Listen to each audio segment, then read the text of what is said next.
Keputusan yang diambil Raja Charles III pada waktu itu bukanlah sebuah hukuman, melainkan sebuah penegasan. Keheningan kerajaan akhirnya pecah.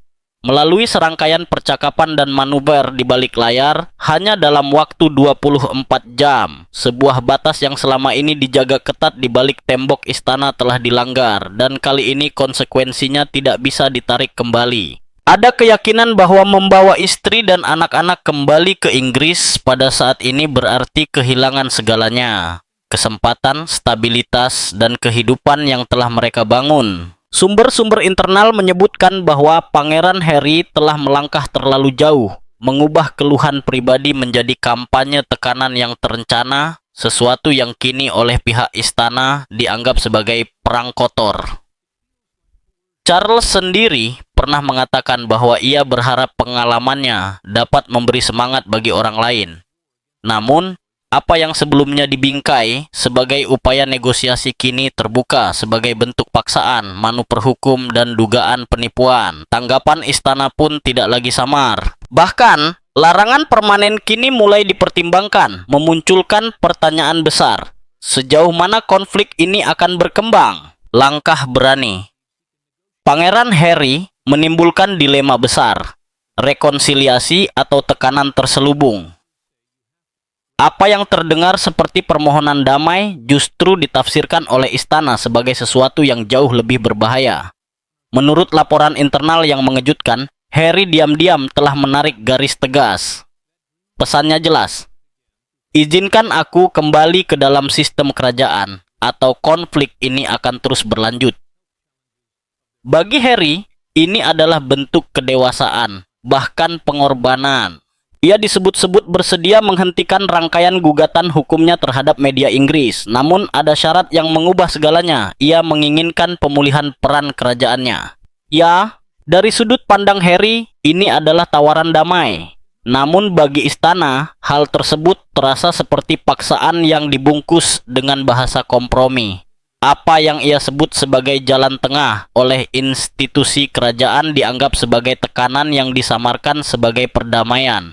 Waktunya pun semakin memperburuk situasi. Tepat saat proposal ini muncul, perkembangan baru di pengadilan meledak seperti bom. Operasi hukum yang selama ini menjadi senjata Harry melawan media tabloid kini berada di bawah pengawasan ketat. Tuduhan yang mengaitkan lingkarannya mencakup ketidakjujuran, manipulasi bukti, serta kerjasama dengan figur-figur yang sangat dipertanyakan. Tiba-tiba, ini bukan lagi sekadar soal reformasi pers atau privasi. Bagi sebagian orang di dalam istana, situasinya mulai terlihat seperti potensi pelanggaran hukum serius. Inilah alasan mengapa Raja Charles dikabarkan tidak tergerak oleh wacana perdamaian. Ia tidak memandang ini sebagai kesepakatan antara ayah dan anak, melainkan sebagai pola perilaku yang telah melampaui terlalu banyak batas. Menilai bahwa ia benar-benar percaya dapat menegosiasikan jalan kembali menuju relevansi, tugas resmi, dan kekuasaan. Namun keyakinan ini mungkin berakar pada sesuatu yang lebih emosional daripada strategi. Untuk memahami kemarahan di balik pintu istana, orang dalam mengatakan bahwa pola pikir Harry harus dipahami terlebih dahulu.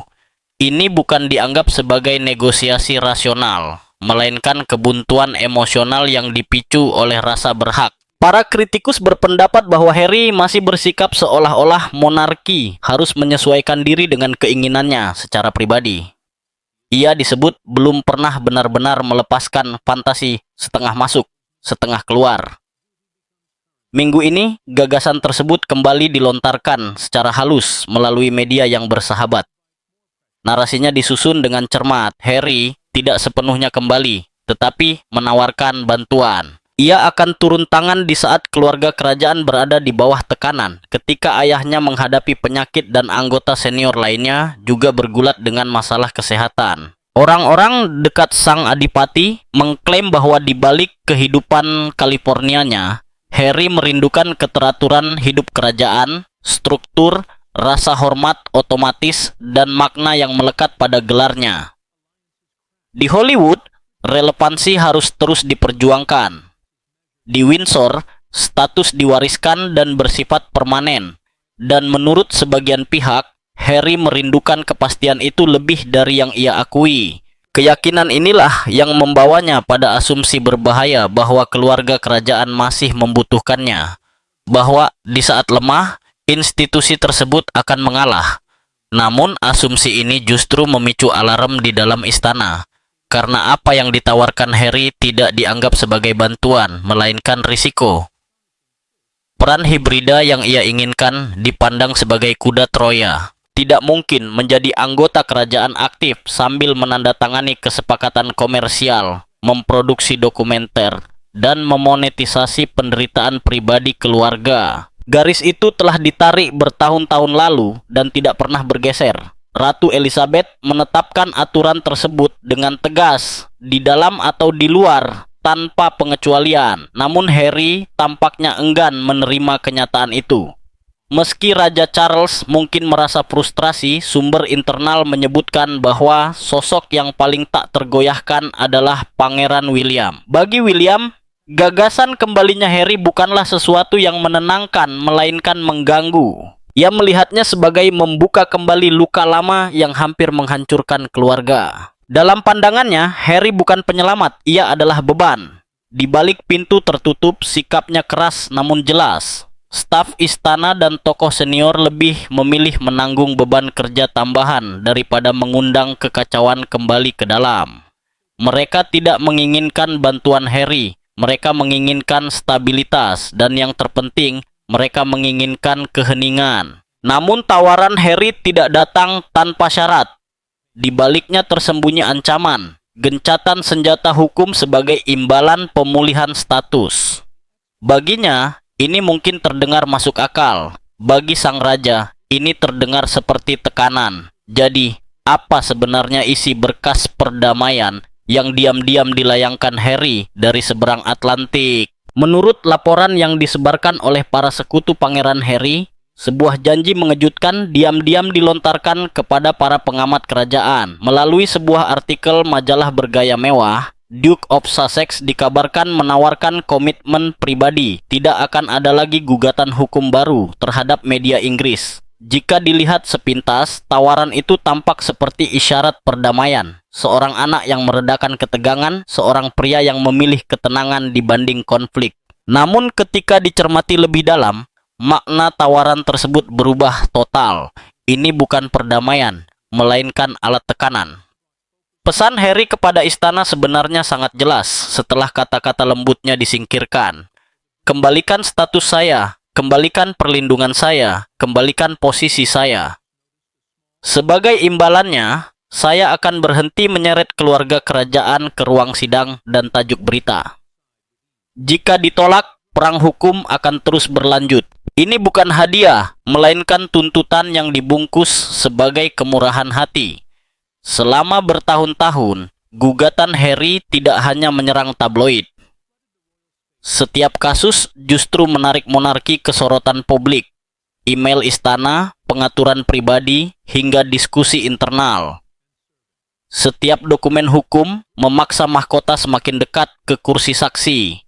Setiap sidang melahirkan gelombang berita baru, kerusakan reputasi baru, dan pengingat tajam tentang perpecahan keluarga. Harry sangat memahami hal ini. Ia juga tahu bahwa ayahnya membenci konflik. Taruhannya adalah kelelahan. Harry percaya bahwa dengan menjanjikan keheningan, ia bisa mendorong ayahnya untuk berkompromi, bahwa sang raja yang sudah dibebani penyakit, skandal, dan tekanan akan menilai bahwa membiarkan Harry kembali lebih murah dibanding menghadapi pertarungan hukum tanpa akhir. Di atas kertas, strategi ini tampak cerdik. Namun dalam kenyataannya, ia runtuh saat diuji. Janji tersebut sejatinya kosong. Para kritikus dengan cepat menunjukkan kelemahan mendasarnya. Harry telah menggugat hampir semua kelompok media besar yang layak digugat. Hampir tidak ada target yang tersisa. Berjanji untuk tidak mengajukan gugatan baru setelah semua senjata digunakan tidak mengubah apapun. API sudah padam bukan karena niat baik, tetapi karena tidak ada lagi yang bisa dibakar. Kerusakan telah terjadi. Yang lebih mengungkapkan adalah apa yang janji ini katakan tentang pandangan Harry terhadap tugas kerajaan. Pengabdian kepada mahkota tidak pernah bersyarat. Anggota kerajaan melayani karena itu kewajiban, bukan karena ada keuntungan pribadi. Harry justru membalik prinsip itu. Tawaran yang ia ajukan pada dasarnya adalah transaksi. Saya akan bersikap baik jika Anda memberi imbalan. Dengan mengaitkan perilaku baik pada keuntungan pribadi, Harry menyingkap masalah yang lebih dalam. Ia tidak lagi berpikir seperti seorang bangsawan, melainkan seperti kontraktor. Segalanya bersifat transaksional, segalanya bisa dinegosiasikan, kewajiban menjadi mata uang, keheningan menjadi alat bayar, warisan menjadi kesepakatan. Raja Charles bukan orang yang mudah dikelabui. Puluhan tahun di kehidupan publik mengajarkannya satu aturan keras. Jika Anda menyerah pada tekanan sekali, Anda mengundang tekanan berikutnya. Jika Harry diterima kembali di bawah ancaman, apa yang menghentikan tuntutan selanjutnya? Apa yang terjadi ketika relevansinya kembali memudar? Inilah sebabnya respons istana adalah keheningan, bukan kebingungan, bukan keraguan. Diam. Karena menanggapi tawaran itu berarti melegitimasinya, mengirim sinyal kelemahan. Dan para orang dalam menegaskan bahwa sang raja memahami bahaya tersebut. Ada alasan lain mengapa istana tetap tak tergoyahkan. Keinginan mendadak Harry akan perdamaian bukan lahir dari kekuatan, melainkan dari rasa takut. Sementara ia menekan ayahnya, pertanyaan serius mulai muncul tentang taktik hukumnya sendiri. Ini bukan lagi soal meluruskan kesalahan media.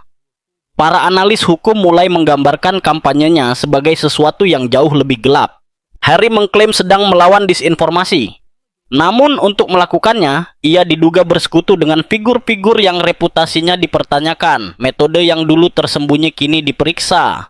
Koneksi yang dulu diabaikan kini dipertanyakan. Dan noda ini tidak berhenti pada dirinya saja. Ia mengancam seluruh institusi. Di balik pintu tertutup, para penasihat berbisik bahwa waktu sangat menentukan. Berkas bergerak, pernyataan mengeras, aliansi retak. Apa yang dulu tampak sebagai konflik keluarga kini terasa prosedural, strategis, dan tanpa ampun, dengan konsekuensi yang diukur bukan dalam permintaan maaf, tetapi dalam putusan hukum, catatan resmi, dan paparan publik. Seiring pengawasan meningkat, perhatian diam-diam juga beralih ke masalah hukum William, isu yang tidak bisa ia lawan dengan retorika. Dan satu pertanyaan mengerikan pun menggantung. Koneksi tersembunyi apa yang mengikat semuanya? Jawabannya disebut-sebut akan mengejutkan. Skandal kerajaan pun tersingkap. Pengungkapan terbaru dari pengadilan tinggi telah mengirimkan gelombang kejut ke lingkaran kerajaan. Tim hukum Pangeran Harry sendiri, yang dipercaya membela seorang anggota monarki, kini menghadapi tuduhan eksplosif berupa ketidakjujuran, penipuan, dan konspirasi. Ini bukan istilah yang lazim dikaitkan dengan keluarga kerajaan. Kata-kata tersebut biasanya muncul dalam laporan kriminal, bukan lorong istana. Sumber-sumber mengklaim bahwa tim tersebut mungkin telah melampaui taktik hukum agresif, menuju tindakan yang mendekati kriminal, mulai dari dokumen palsu hingga pembayaran untuk kesaksian yang direkayasa. Kasus paling mengkhawatirkan melibatkan seorang saksi kunci, Gavin Burroughs, seorang penyelidik swasta yang seharusnya menjadi aset utama Harry melawan Daily Mail. Namun dalam perkembangan mengejutkan, Burroughs justru berbalik arah. Ia mengklaim bahwa pernyataan saksi penting yang memuat tanda tangannya telah dipalsukan dan bahwa ia ditekan serta diintimidasi agar tetap diam. Situasi memburuk hingga pengacaranya sendiri menegaskan bahwa ia harus bersaksi dari lokasi rahasia melalui sambungan jarak jauh demi keselamatannya. Berhentilah sejenak, seorang saksi dalam kasus yang melibatkan seorang pangeran dikabarkan bersembunyi di tempat aman karena ancaman dari tim yang seharusnya melindunginya. Ini adalah pengingat keras bahwa dalam perebutan kebenaran, kekuasaan, dan hak istimewa bukanlah tameng. Dan kontradiksi tidak berhenti di situ. Sementara Harry secara terbuka mengecam intrusi pers dan kerusakan moral, tindakannya di balik layar justru menunjukkan gambaran yang sangat berbeda. Timnya dilaporkan melibatkan Graham Johnson, seorang peretas telepon yang telah dihukum dan mantan jurnalis dari News of the World yang terkenal. Johnson, yang memiliki catatan kriminal atas pelanggaran privasi, disebut menerima bayaran bulanan sebesar 5.000 pound sterling ditambah biaya untuk menggali informasi kotor tentang media. Ironinya sangat mencolok, kejahatan yang diklaim Harry telah menghancurkan hidupnya kini justru dilakukan atas namanya. Laporan lain juga menyebutkan kerjasamanya dengan organisasi seperti Bean Times, yang secara luas dikritik karena praktik korup dan metode penghancuran reputasi. Para komentator menggambarkan situasi ini dengan lugas. Harry kini terperosok dalam lumpur, bermain di wilayah yang sama dengan pihak-pihak yang selama ini ia kecam. Menjaga martabat kerajaan demi kemenangan dengan hampir segala cara. Itulah yang oleh orang dalam disebut sebagai perang kotor, yang sama sekali tidak ingin dibenarkan oleh Raja Charles. Istana memandang situasi ini bukan sebagai perjuangan moral yang benar, melainkan sebagai kemerosotan nilai. Seorang pangeran yang dulu melambangkan integritas kini justru terseret dalam hubungan dengan para pelaku kriminal demi memenangkan pertarungan hukum. Kontras tajam antara tindakan Harry dan nilai-nilai monarki semakin terlihat jelas seiring mendekatnya jadwal persidangan. Saat Harry semakin tenggelam dalam aliansi tersembunyi dan manuver hukum agresif, Pangeran William justru menempuh jalan yang sangat berbeda, berfokus pada stabilitas, kewajiban, dan pelayanan publik. Di saat Harry berkutat dengan strategi gelap, William melangkah ke ruang terbuka, membentuk masa depan monarki melalui transparansi dan kerja nyata. Perbandingan ini, menurut para pengamat internal, menyoroti rapuhnya posisi Harry saat ini. Banyak pengamat menilai Harry terjebak dalam pola pikir bahwa tujuan membenarkan segala cara. Ia meyakini perang hukumnya diperlukan demi melindungi dirinya dan keluarganya, tetapi dampak visualnya sangat merusak. Membayar penjahat untuk melawan pers sambil secara terbuka mengecam intrusi media adalah kontradiksi yang bahkan sulit dibela oleh pendukung terkuatnya. Setiap langkah, setiap aliansi justru memperdalam ketegangan antara ambisi pribadi dan tuntutan sebagai anggota kerajaan. Untuk memahami sepenuhnya besarnya masalah yang dihadapi Harry, penting untuk melihat melampaui ruang sidang London dan menilai dampaknya bagi keluarga kerajaan secara keseluruhan. Pertempuran hukumnya tidak lagi terbatas pada dirinya sendiri. Dampaknya menyentuh citra keluarga, kepercayaan di dalam istana, bahkan garis suksesi. Dokumen pengadilan, kesaksian saksi, dan kesepakatan tersembunyi menggambarkan seorang pangeran yang menjalankan perang pribadi, yang semakin mengasingkannya dari institusi yang ia klaim ingin lindungi. Sementara Harry menyeret keluarga ke dalam tuduhan penipuan dan konspirasi, William dan Kate justru secara diam-diam menguasai seni kontras strategis. Apa yang sebenarnya mereka lakukan? Mereka tidak mengeluarkan pernyataan, mereka tidak membentuk tim pengacara, mereka hanya menjalankan tugas mereka. Perbedaan antara kedua bersaudara itu nyaris tak terbantahkan. Saat Harry kembali ke pengadilan tinggi, melanjutkan konflik panjang dan pahitnya dengan media Inggris, Pangeran William tertangkap kamera melakukan sesuatu yang sederhana namun bermakna. Tangannya berada di tanah, memangkas pohon saat kunjungan ke sebuah pertanian, mengenakan topi datar sederhana. Satu gambar itu berbicara lebih lantang daripada ribuan kata. Di satu sisi, ada seorang pangeran yang dikuasai keluhan lama, bergantung pada strategi hukum, kebocoran media, dan praktik gelap untuk melawan luka masa lalu. Di sisi lain, calon raja masa depan menunjukkan arti kewajiban sejati, hadir, melayani, menyentuh kehidupan nyata, dan memberi perhatian pada komunitas yang sering diabaikan.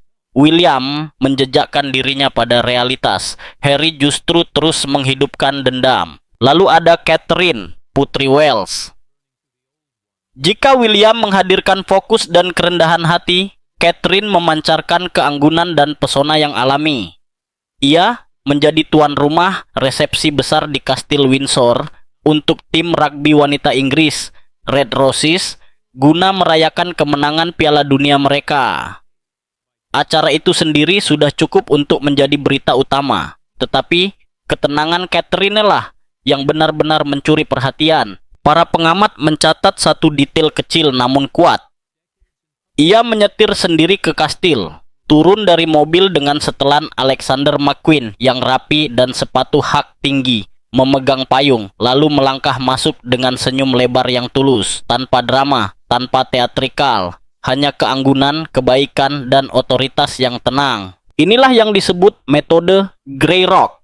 Dalam praktik, bagi yang belum familiar, strategi ini adalah teknik psikologis untuk menetralisir pencari drama. Anda menjadi datar, tidak reaktif, tidak menarik. Anda tidak memberi makan kekacauan. Anda hanya berdiri kokoh dan stabil. William dan Catherine telah menjadi Grey Rock, atau bahkan granit. Mereka membanjiri ruang kerajaan dengan ketenangan dan tujuan yang jelas. Mereka menolak terdistraksi oleh pertempuran hukum terbaru Harry. Dengan terlibat langsung bersama petani, komunitas lokal, dan para juara seperti Red Roses, mereka menyampaikan pesan yang sunyi namun tegas. Kami sedang membangun, merayakan, dan melayani. Sementara Anda terjebak dalam konflik dan kontroversi. Kehebatan strategi ini terletak pada kesederhanaannya. Harry hidup dari perhatian. Konflik adalah oksigennya. Setiap gugatan, setiap kebocoran media, setiap klaim dramatis memperkuat narasinya sebagai korban ketidakadilan. Namun William dan Catherine bersikap acuh. Mereka tidak bereaksi. Mereka tidak terlibat. Ketenangan mereka justru membuat Harry semakin tak relevan. Di mata publik, mereka adalah simbol stabilitas, tujuan, dan kesinambungan. Sementara Harry dan Meghan semakin tersisih, pengaruh mereka menyusut seiring setiap provokasi yang tidak ditanggapi. Para komentator berbicara belak-belakan. Harry dan Meghan yang dulu mendominasi tajuk kerajaan, kini mulai menjadi catatan kaki. Karier aktif. Harry sebagai anggota kerajaan bahkan tidak berlangsung lama, hanya sekitar 2 tahun sebelum Meghan hadir, dan periode singkat itu kini terasa semakin kabur. Upaya mereka untuk merebut kembali perhatian atau menulis ulang tempat mereka dalam sejarah memudar di hadapan kerja nyata dan kepemimpinan yang membumi. Ternyata, ketidakpedulian adalah hukuman paling efektif. Istana tidak perlu secara resmi menolak berkas perdamaian Harry atau ancaman hukumnya. Keheningan adalah penolakan, tindakan adalah jawaban. Sementara Harry bertarung di ruang sidang dan tajuk berita, berharap diperhatikan, William dan Catherine tetap berdiri di teras istana, menatap ke depan, teguh, tenang, dan tak tergoyahkan. Fokus mereka pada pelayanan, keluarga, dan kewajiban bersinar jauh lebih terang. Setiap gugatan hukum dan setiap upaya mencari perhatian justru memperjelas perbedaan itu. Kontrasnya tak bisa lebih nyata, dan taruhannya pun tak pernah setinggi ini.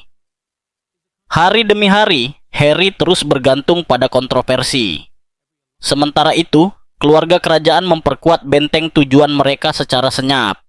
Meninggalkannya semakin terekspos, tidak relevan, dan rapuh.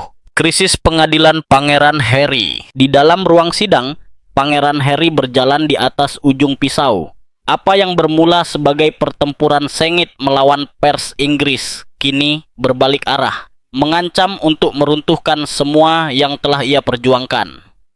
Taktik hukum yang dulu dimaksudkan untuk menekan tabloid justru berbalik menghantam dirinya sendiri, dengan konsekuensi yang jauh lebih menghancurkan daripada sekadar kalah perkara. Sumber-sumber menyebutkan bahwa Harry memasuki pertarungan ini dengan keyakinan bahwa ia memegang pedang kebenaran. Namun saat persidangan mendekati puncaknya, tampaknya ia tanpa sadar meneguk cawan beracun. Niat awalnya adalah menyeret pers ke pengadilan untuk membuka praktik yang ia klaim tidak bermoral dan invasif. Sebaliknya, menurut orang dalam, justru kredibilitas Harry sendiri yang kini berada di bawah sorotan tajam. Tuduhan terhadap tim hukumnya bukanlah kesalahan kecil.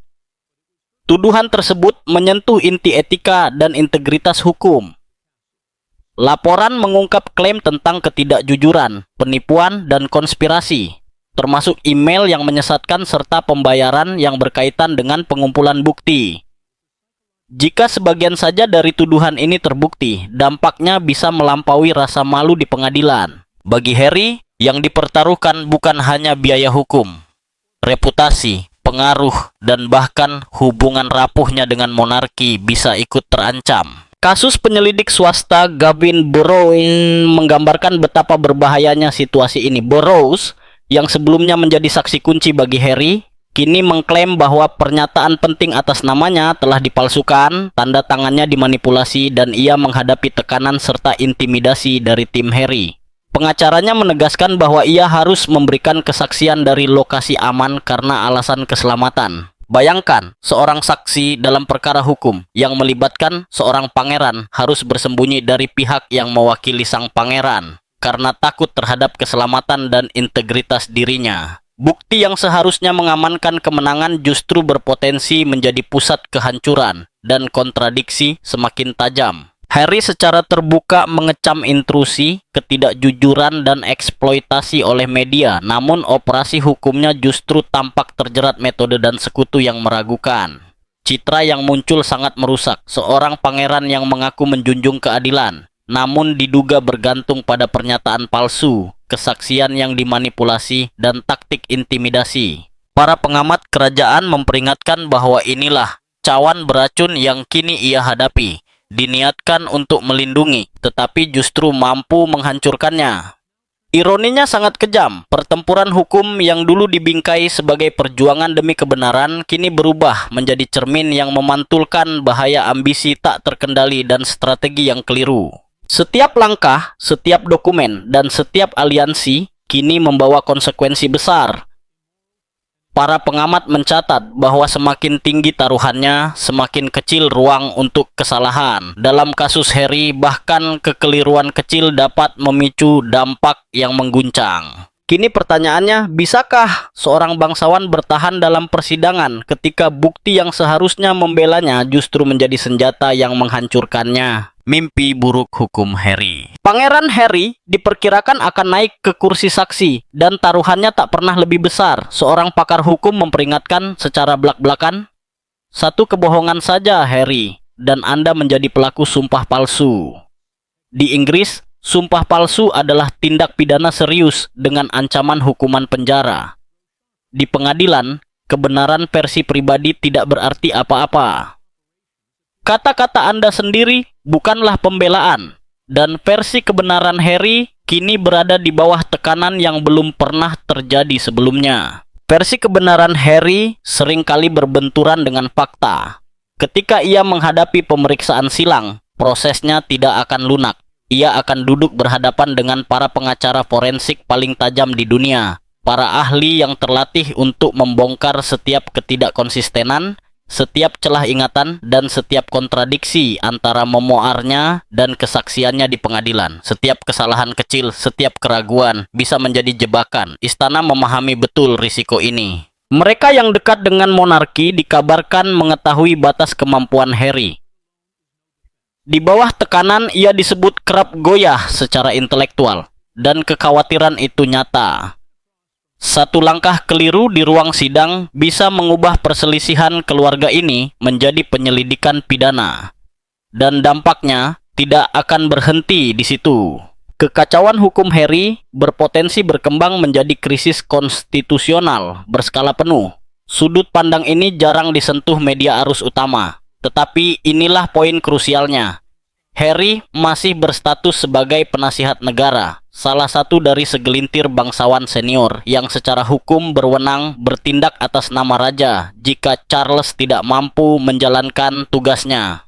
Peran itu menuntut integritas mutlak, penilaian tanpa celah, dan rekam hukum yang bersih. Namun tuduhan yang kini mengelilingi Harry membuat posisi tersebut hampir mustahil dipertahankan. Bagaimana seorang raja bisa mempercayakan wewenang itu kepada seseorang yang dituduh melakukan penipuan, ketidakjujuran, dan berkolusi dengan kriminal? Inilah cawan beracun yang diracik Harry sendiri. Apa yang ia bayangkan sebagai momen kemenangan, kesempatan tampil sebagai pahlawan yang melawan naga, telah berubah menjadi sesuatu yang jauh lebih gelap.